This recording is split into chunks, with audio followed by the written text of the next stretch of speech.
Hello everyone, it is the 5th of October and here I am again. This one's going to be more quickly done because I'm very busy and everyone else upstairs is getting a little annoyed that I'm, recording this because they've got stuff they need to do down here. And, I'm not letting them because I have to do this. So, I'm just going to do this very quickly. This is George A. Romero's Diary of the Dead. Everyone's been telling me to see this movie, so I finally did, and I actually saw it a while ago over the summer, but I haven't been doing those reviews for a while. I've been working on Year of the Dead and all the annoying pieces of work that come along with making a movie. But it's fun. It's fun, but it gets annoying after a while. So, I guess I will give you a plot summary. Basically, there's this group of film students who are making a film about a mummy in the woods, and I guess on their way back to the campus in their Winnebago, or while they're at the, while they're shooting, there's a radio on, and it explains what is happening, and that the dead are coming back to life.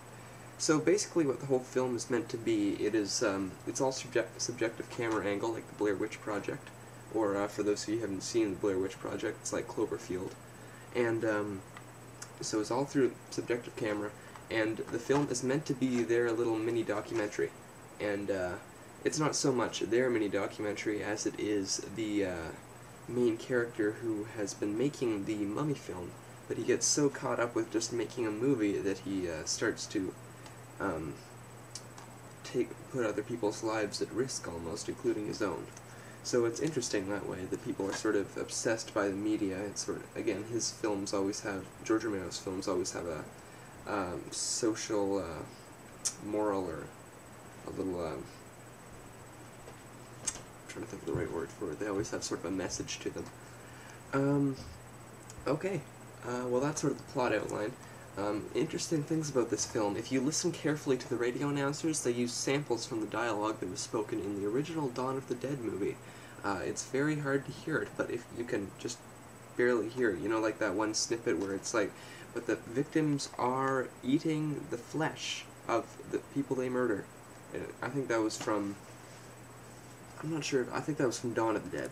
But, yeah, they use those little snippets, which is sort of interesting.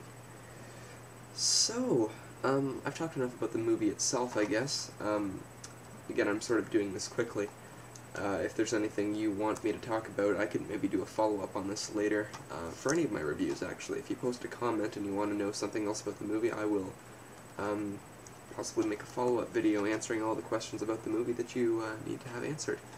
But I think now about the release. This is a Dimension Extreme release. And it has, for special features, feature commentary by writer-director George A. Romero, and director of photography Adam Swicka, and editor Michael Doherty. I think I've heard of him before. For the record, feature-length documentary on film's cast, crew, and creation. The roots, the inspiration for the film, the first week, a visit to the set, familiar voices, cameo outtakes, MySpace contest winners, 5 zombie films from filmmaker fans. And for those of you who didn't know that, George Romero was holding a MySpace competition to, for other people to make short zombie films, and the ones he liked the most were featured on the DVD. What's sort of sad about one of them, though, I think it's called Opening Night of the Living Dead. I don't think they sent him a completed version of the film because there are no credits for the film. There is only writing that says, "Wee, this is where the credits are going to go, and everyone who helped work on the film. Great job, everyone." No joke. That's what it says. They forgot to send him a copy of it with the credit reel, which is really sort of depressing in a way, because they don't get any credit for that. And did I already say the character confessionals? I'm not sure if I did, but that's another special feature. You got all these things. So, it is a very good film. It's got some good gore. There's some very interesting scenes with a deaf Amish guy with dynamite, which is, in itself, worth checking the movie out for, even if you don't like zombie films. Deaf Amish guys with dynamite are always entertaining. Alright, well, that's pretty much all I have to say about this film. Yeah, I can't think of anything else. Okay. I guess I'll see you guys tomorrow with part 6, I believe. Tomorrow's October the 6th, right? Okay. I'm logging off. See you later.